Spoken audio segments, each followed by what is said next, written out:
Bienvenue sur Indépendante et Authentique, le podcast pour booster ton état d'esprit et ton entreprise. Je suis Pêche et j'accompagne les entrepreneurs à croire en elles, à développer leur activité et à garder un état d'esprit positif et motivé. Chaque mercredi, je te partage des conseils autour de l'entrepreneuriat, une réflexion de développement personnel ou encore l'interview d'une femme inspirante qui te partagera sa vision de la vie et de l'entrepreneuriat. Et aujourd'hui, on se retrouve avec un épisode d'un nouveau genre.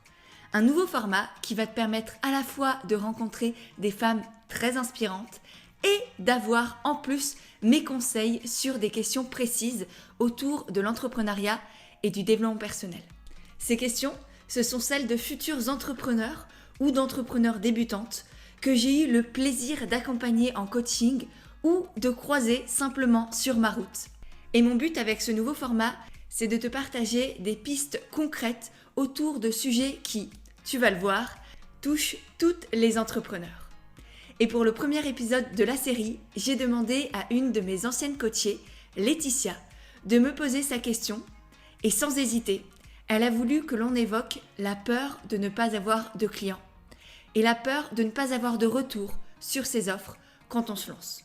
Et comme tu l'auras compris, c'est donc le sujet que l'on va aborder aujourd'hui.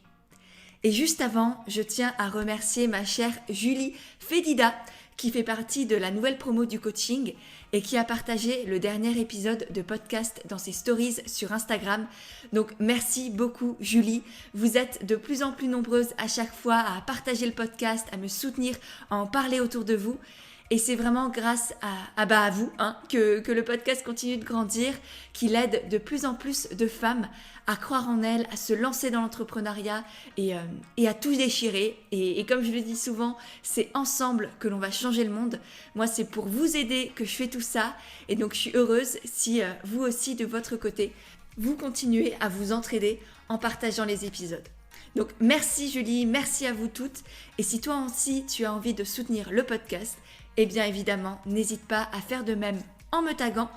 Ça me permettra de te remercier et de te repartager. Et sur ce, on va enfin pouvoir passer au vif du sujet. Petite précision quand même, comme tu vas l'entendre, on a commencé notre conversation en parlant d'argent et de vente.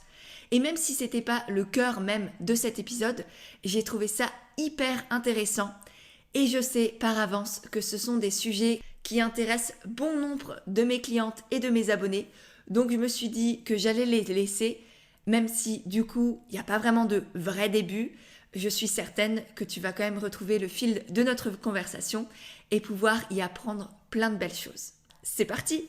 Pour moi, tu vois, j'ai l'impression, peut-être que je me trompe et ce serait tant mieux, mais que ça t'éviterait d'avoir à parler de tes offres sur l'espace du cœur. Et que ça te rassure. Peut-être. Oui, Ouais. c'est vrai, peut-être. Ouais, Tu te dis, là au moins j'ai rien à vendre. Du coup, les gens c'est m'en vrai. voudront pas pour ça, ou ils vont pas me juger, ou je sais pas quoi. C'est vrai, et je pense qu'il y a de ça, t'as raison. Ouais. Je crois qu'il y a toujours quand même ce truc en moi où, tu sais, ce truc de vendre, Ouais. de se vendre, tout ça qui est toujours présent. Après, j'en ai conscience, c'est déjà un bon début, mais c'est vrai que j'ai envie d'oser, en fait. J'ai envie Ouais. d'oser et d'arrêter de me cacher. Peut-être, voilà, se cacher derrière quelque chose de gratuit pour dire, venez me voir, j'ai rien à vendre. C'est ça.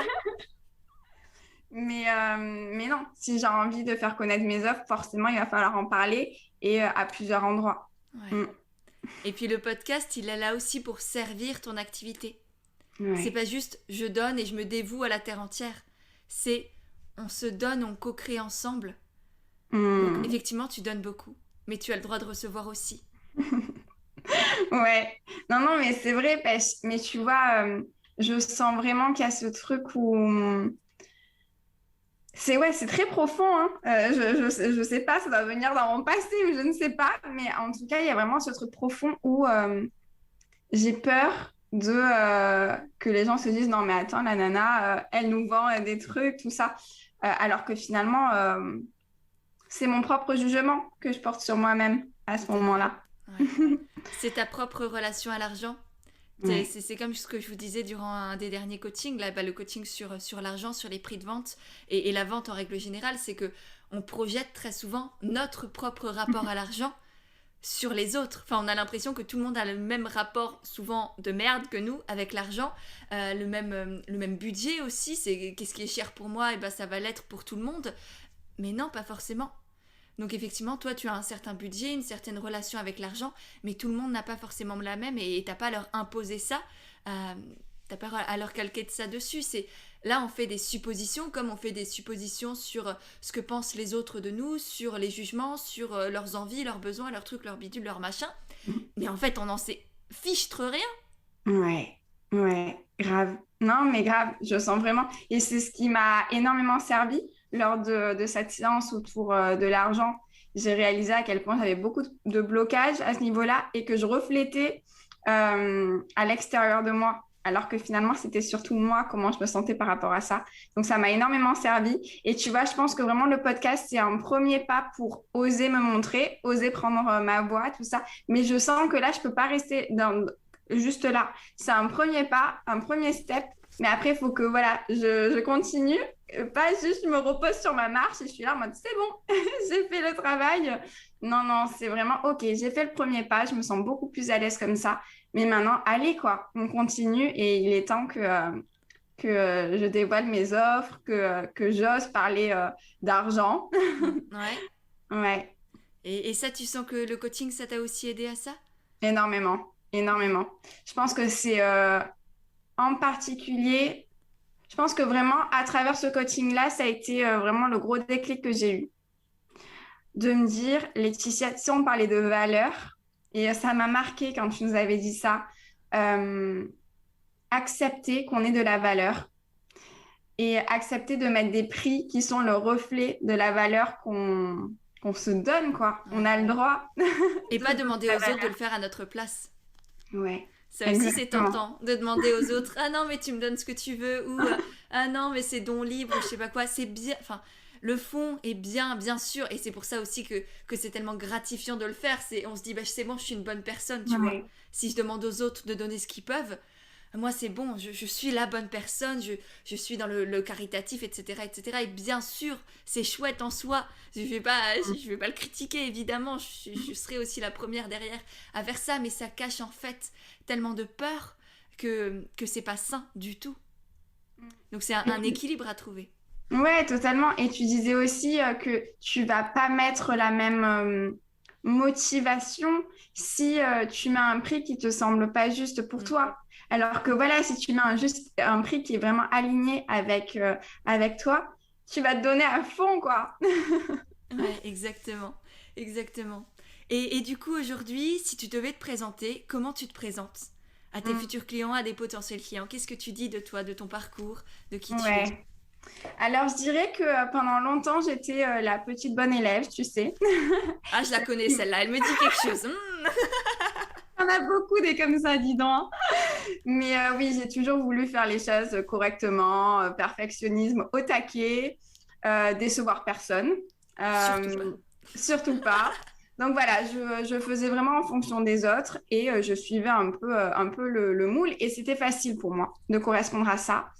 Donc voilà, j'ai suivi un peu ce qu'on me disait un peu de faire, la voie un peu de la réussite, jusqu'au moment où en fait je suis arrivée dans ce qu'on me demandait un peu comme la vie de rêve. Donc j'étais à Paris, je faisais des études dans le commerce, tout ça, et je me sentais très triste, pas bien du tout. Je me suis dit, mais mince alors, on m'a mytho là, on m'a dit que c'était ça la réussite, moi je veux pas de ça, hein. Donc là, je me suis dit, ok, est-ce que vraiment c'est ce que tu veux faire? Et à partir de là, il y a eu un gros changement dans ma vie parce que je me suis plus focus sur moi, ce que je voulais vraiment dans ma vie, plutôt que ce que les gens voulaient pour moi. Et à ce moment-là, voilà, c'est là où j'ai commencé à partir à la découverte de moi-même, en quelque sorte. Et j'ai découvert sur mon chemin plein de choses, plein d'outils qui m'ont permis voilà, de déjà de me réconcilier avec moi-même parce que j'ai longtemps été dans une relation ouais, de lutte avec moi-même. Donc, ça a été voilà, un chemin de réconciliation, de confiance aussi, me dire que j'ai ma place, et oser la prendre aussi. Arrêter de me faire petite pour convenir à tout le monde. Donc Et voilà, ça, qu'est-ce qui sur t'a mon donné le chemin. déclic? Qu'est-ce qui t'a fait prendre conscience qu'en fait, bah ouais, t'as ta place. Et c'est juste normal Je comme pense, n'importe quel être humain. ouais, je pense que ton coaching, il y a été pour beaucoup, Pêche, vraiment. Mais c'est vrai qu'avant ça, je me suis dit, euh, comment dire ça? Je me suis dit qu'on avait tous en fait en nous quelque chose à apporter. Et arrêter de mendier à tout le monde. Ah, tu veux bien me donner une place, tout ça? Non, vu qu'on a déjà tout en nous, et c'est juste à nous de prendre cette place-là et de dire, OK, voilà ce que j'ai à offrir. Si ça te plaît, tant mieux. Si ça te plaît pas, tant pis. Mais je vais arrêter de le cacher. Et surtout que ça met tellement en joie de juste être aligné avec qui on est, juste vibrer, voilà, ce qu'on a envie de voir dans le monde. Donc, peut-être que ça peut paraître un peu égoïste, tu vois, dit comme ça, que finalement, juste le fait d'être aligné avec soi-même et de proposer ce qui vibre avec nous, ça nous procure déjà beaucoup de joie pour nous. Et en plus de ça, ça procure la joie autour de nous. Donc, Mais c'est autant en ça, la profiter. joie, les émotions. Bah, j'ai fait un live dernièrement là sur les émotions sur Instagram et c'est exactement ça. C'est cette joie que vous avez en vous, elle se partage. Les émotions se partagent. Ça fait effet domino. Oui. Donc si vous avez de la joie en vous, si vous êtes fière, si vous êtes confiante, si vous êtes heureuse de votre vie et voilà et alignée comme tu le dis avec qui vous êtes, bah, ça va se retransmettre aussi chez les autres et ça va au-delà de simplement leur faire du bien, leur donner eux aussi à leur tour envie de vivre ça. Ouais.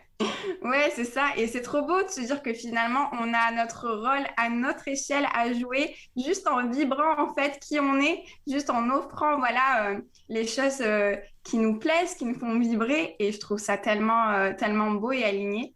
Donc voilà, aujourd'hui, c'est vrai que depuis 3 ans, je chemine beaucoup autour de ça, notamment mon rapport au corps, parce que c'est vrai que plus jeune, donc là c'est un peu plus perso, mais c'est important, ça fait partie de mon parcours. J'ai eu des troubles du comportement alimentaire qui ont fait que voilà, ça a entraîné une relation assez conflictuelle avec mon corps. Et donc depuis 3 ans, voilà, je suis dans ce chemin un peu de guérison aussi à ce niveau-là. J'ai découvert le yoga qui m'a énormément reconnecté à mon corps, qui m'a fait beaucoup de bien. Voilà, j'ai découvert plein de choses durant ces 3 années. Et en me réconciliant avec moi-même, j'ai découvert que j'avais plein de choses à offrir. Et aujourd'hui, voilà, c'est pour ça que j'aimerais les offrir, à mon tour partager. Et, euh, et le message que j'aimerais véhiculer, c'est vraiment, on a toutes et tous notre place, vraiment. Et ça part de nous déjà, de notre relation avec nous-mêmes. Comment je me traite, comment je me vois. Et à partir de là, après, juste tu vibres pleinement tout cet amour, quoi. Et Ouais. c'est magnifique. Ouais, tout à fait. Et du coup, c'est ce que tu partages aussi à travers le podcast et à travers tes futures offres aussi qui vont pas tarder, a priori. Oui, oui, oui. Ben voilà, c'est l'idée là pour l'instant. Donc, il y a le podcast Espace du cœur Ouais. où donc il y a des épisodes en duo et en solo. Donc ça aussi, tu vois, comme quoi c'est un progrès Ah parce bah qu'au ouais, je me début, souviens quand t'es arrivé dans le coaching, c'était ouah, on en était là. Et là, en 3 mois, et même non, tu l'as lancé pendant le coaching. Du ouais, coup, c'est c'est allé vrai. hyper vite en fait, ces prises de Mm, conscience et ce passage à l'action aussi, parce que non seulement ça a cheminé à l'intérieur de toi, dans ton esprit, mais t'es passé hyper rapidement à l'action. ouais. Ben, je pense que le coaching a été là aussi pour me donner, tu sais, le coup de boost. En plus, comme c'était en groupe, c'est vrai que de voir les avancées de chacune, ça me donnait plus encore envie, tu vois, ouais, de m'y mettre moi aussi. Et ce qui est drôle, c'est qu'au début, je comptais faire que des épisodes en duo. Donc, tu vois, toujours histoire un peu de me cacher, de mettre en avant les autres. Et finalement, j'ai commencé à faire aussi des épisodes en solo. Et voilà, c'est aussi pour me dire, tu as le droit, toi aussi, Laetitia, d'avoir ton épisode à toi. Même si ça n'a pas été facile quand on a l'habitude de mettre plutôt en avant les autres. Mais voilà, ça a été une première avancée. Et aujourd'hui, à côté de ce podcast, j'aimerais vraiment développer. Alors, j'aimerais appeler ça le programme Éclore. Et en fait, c'est permettre vraiment à... Alors, pour l'instant, ça serait plutôt vers des femmes à qui j'aimerais proposer ce programme.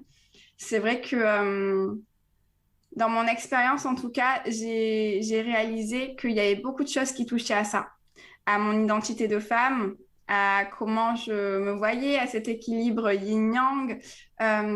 Tout ça, ça me parle énormément et c'est pour ça que je me sens plus appelée à proposer une offre pour les femmes. Après, qui sait, peut-être que ça s'élargira. Mais pour l'instant, voilà, c'est l'idée. Et voilà, ce programme, il n'est pas encore complètement construit pour l'instant, mais j'aimerais y mettre un peu plein d'outils que j'ai pu découvrir qui me parlent. Actuellement, je suis une formation d'Ayurveda. Donc, l'alimentation, c'est vrai que c'est quelque chose qui me parle beaucoup. Je pense que voilà, à la base, on est un corps. Avant de partir sur des plans un peu plus spirituels, on est un corps. Et je pense que c'est important déjà d'avoir cet ancrage-là et de savoir comment prendre soin de soi au niveau corporel. Et il y a l'alimentation, mais il n'y a pas seulement l'alimentation. Mais voilà, c'est un gros bloc que j'aimerais aussi aborder. J'étudie l'astrologie aussi. J'ai fait une formation de yoga. Donc, le yoga, ça fait partie de ma vie personnellement, actuellement. Mais j'aimerais beaucoup le transmettre aussi. Mhm. Donc, voilà, j'aimerais créer Mais t'as vraiment un une vision programme à ma et une sauce. approche holistique, en fait. Et c'est ça qui est hyper intéressant. Et c'est ça qui Ouais, fait effectivement que ton accompagnement sera très complet sur tous les plans de chacun selon sa spiritualité aussi, mais voilà, oui. sur tous les plans de notre être, on va dire. Et c'est ça que je trouve aussi génial dans ton approche. Et du coup, t'avais une petite question pour moi a priori. Est-ce que tu peux nous la partager? Oui. Alors, la question, ça serait qu'en fait, comment dépasser la peur de finalement proposer une offre, mais que finalement, il n'y ait personne qui y réponde et que personne ne soit intéressé par ça. Ok. Ma première question, du coup, c'est. Enfin, non, c'est pas une question, c'est première remarque, c'est que je suis désolée, mais qu'au début, ça risque d'arriver. Hmm. C'est parfois inévitable, ça dépend d'où on part, si on a déjà une petite communauté ou pas du tout. C'est clair que là, demain, si tu te lances sur Instagram, bon, toi, ça va, tu y es déjà, tu commences à développer des choses grâce au. Voilà, depuis plusieurs semaines, donc. Tu commences à avoir cette petite communauté, mais au départ, si demain une personne veut se lancer, partager ses offres et être sur Instagram, eh bien clairement il y aura personne. Donc c'est pour ça aussi que c'est hyper important de commencer avant même d'être lancé, de commencer le plus tôt possible pour, comme toi, tu savais pas forcément ce que tu voulais créer, tu tâtonnais et tu montres que tu tâtonnes, tu partages cette aventure avec les autres, toutes les questions que tu vas te poser, toutes les découvertes sur l'Ayurveda, sur l'astrologie que tu vas faire, tu les partages petit à petit pour créer cette communauté autour de toi et que le jour J, tu auras anticipé le lancement de tes offres. Tu auras au moins ces quelques personnes, parce qu'on en reparlera après, mais tu as besoin de quelques personnes seulement. Tu auras ces quelques personnes qui vont déjà être attachées à toi, vont déjà avoir confiance en toi. Et du coup, ce sera naturel pour elles de venir vers toi. Hmm. D'où l'importance vraiment de la communication Ouais. en amont même d'avoir des offres. Hmm. Parce que c'est clair que si demain t'arrives, tu dis ah bah tiens j'ai ça à vendre, les gens ils te connaissent pas, ils savent pas ce que tu vends, ils savent pas qui t'es, ils ont Hmm. aucun lien avec toi. C'est clair que tes offres, tu vas vite déchanter et tu risques d'être déçu alors que peut-être que tes offres elles sont absolument géniales et que le souci c'est pas elle, c'est pas toi, c'est juste un manque d'anticipation. Hmm. Et c'est pour ça que je conseille souvent aussi aux personnes de lancer leur compte Instagram, même si elles ne savent pas exactement ce qu'elles veulent faire, mais Ouais. simplement, justement, pour partager leur parcours. Parce que Hmm. elles-mêmes, ça va les motiver, ça va peut-être aussi en motiver d'autres, et puis petit à petit, elles vont à la fois se trouver, se découvrir, apprendre aussi à maîtriser Instagram, parce qu'au début, pareil, si demain tu te lances, tu sais pas comment ça fonctionne, c'est compliqué de tout apprendre en même temps. Donc vraiment, facilite-toi la vie et, et ne te mets pas de pression et le fait justement de ne pas avoir tout de suite d'offres, ça permet aussi de se dire en fait je fais ça pour Ouais. moi Ouais. et ça c'est hyper important à ne pas oublier de faire les choses pour toi pour le plaisir de partager, pour les plaisirs de le faire, de faire peut-être du beau, d'écrire des mots. Tu vois, moi, mon post Instagram, je les écris aussi pour moi. Hmm. Parce que j'aime les mots, c'est un art pour moi. Et je suis artiste des mots d'une certaine manière, même si ça peut paraître bizarre et ou présomptueux. J'aime jouer avec les mots, c'est mon jeu à moi. Je suis pas douée à la peinture, mais par contre, je crois que j'ai voilà, un certain amour pour les mots et du coup, voilà, je le fais aussi pour moi et j'ai pas honte de le dire parce que je pense que c'est ça aussi qui leur donne ce petit truc en plus. Le moi, la touche de moi, la dose de moi qu'il y a dedans, personne ne pourra faire du copier-coller. Et donc voilà, c'est ça, c'est vraiment anticiper. Au début, c'est peut-être inévitable si tu te lances du jour au lendemain, mais si comme toi, on anticipe les choses et qu'on prend les devants, qu'on développe sa communauté avant même de vouloir vendre des choses, eh bien ce sera beaucoup plus fluide, on aura confiance en nos abonnés, on aura confiance aussi en nous, eux auront confiance en nous, donc la confiance c'est la base de tout quand on est entrepreneur avec ses clients.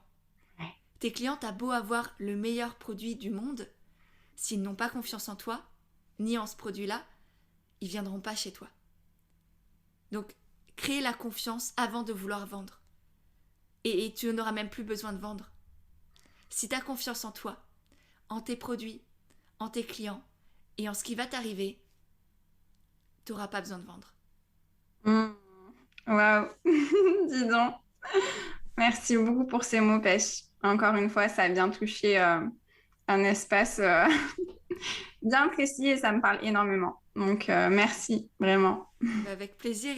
Et juste petite dernière chose qui fait aussi souvent, on va dire, débat ou qui fait cogiter, c'est que tu n'as pas besoin de 10 milliards de clients au début. Tu n'as pas besoin de 10 millions d'abonnés pour vivre de ton activité. Au début, quand tu te lances, tu as besoin d'une seule personne qui te fait confiance et qui embarque dans l'aventure avec toi. Et petit à petit, elles vont se multiplier encore et encore et encore.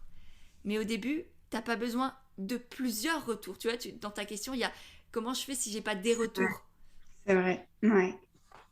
Mais tu as besoin de combien de retours? Ouais. Tu vois, un seul, ça suffit pour commencer. Carrément. Carrément. Et puis moi, je pense que même comme je commence, ça me rassurait d'avoir une personne avec qui, voilà, je lui dis, bah écoute, c'est mon début et viens, on teste ensemble, quoi. On teste et plutôt que t'imagines, de ce coup, j'ai déjà plein de personnes, je suis là en mode, oula! Ah mais clairement, mais moi, si je commençais avec tous les clients que j'ai accompagnés aujourd'hui, j'aurais pas les épaules pour, je serais terrorisée, j'irais me cacher dans une grotte. Ouais.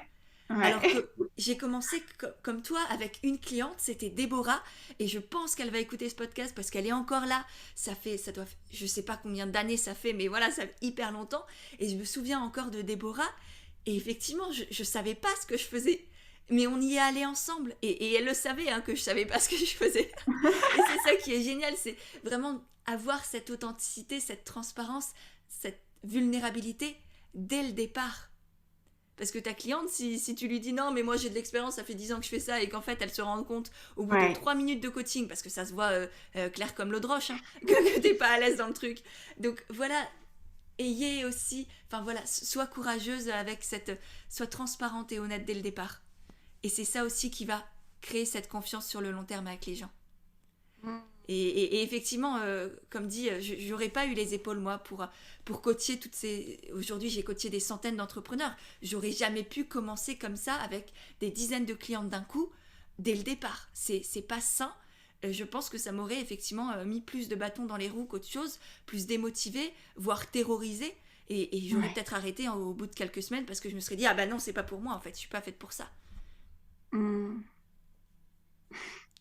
Bah écoute, j'ai bien fait de poser cette question parce que, non, mais sincèrement, parce qu'en fait, c'est ça. Parfois, on se met une pression de fou en se disant, il faut, encore une fois, il y a un peu ce côté plaire à tout le monde, tu vois, vouloir que nos offres plaisent à tout le monde, au plus grand nombre. Mais en fait, non, on n'a pas besoin de ça. Déjà, on sait qu'on ne plaira pas à tout le monde, que nos offres ne plairont pas à tout le monde. Et au-delà de ça, est-ce que j'ai vraiment besoin de plein de personnes au début? Non, pas du tout. Donc, ça, tu vois, ça fait diminuer la pression. C'est dire, mais en fait, ça se ressent, ça s'est ressenti dans ta physionomie, là, les gens peuvent pas le voir, mais respire, quoi. Ouais. On relâche la pression, carrément. Bon, merci beaucoup Laetitia pour ta question, c'était une super question et je pense que notre petit échange va aider énormément de monde, vraiment. Ben, merci à toi, Pêche. Comme toujours, tu as les mots justes, les mots qui font écho, donc merci beaucoup. Avec grand plaisir. À bientôt Laetitia. À bientôt, Pêche. Et voilà, c'est de nouveau moi. J'espère vraiment que cet échange t'a plu. Si c'est le cas, n'hésite pas à le partager sur Instagram. Tu auras les liens de nos comptes directement dans les notes de l'épisode. J'ai déjà hâte de voir tes petits retours, de pouvoir te lire et te repartager. Et si jamais toi aussi tu veux entreprendre en restant toi-même et aligné avec tes valeurs, je t'ai créé tout un guide gratuit pour entreprendre avec authenticité et naturel. Tu auras le lien aussi pour le télécharger directement dans les notes de l'épisode et ensuite je te le renverrai par email. Il est rempli de conseils, d'astuces, de petits exercices à faire pour t'aider à développer ton projet et faire en sorte qu'il te ressemble vraiment pleinement. Donc voilà, tu as le lien aussi dans les notes de l'épisode. Et pour finir, si vraiment tu as aimé le podcast, n'hésite pas à le faire savoir en laissant des petites notes et des étoiles sur Apple Podcast parce que ça aussi, ça m'aide énormément à faire grandir et à faire connaître le podcast et du coup aider et toucher de plus en plus de personnes. Voilà, je te remercie sincèrement par avance et je te dis à mercredi prochain pour un nouvel épisode d'Indépendante et Authentique.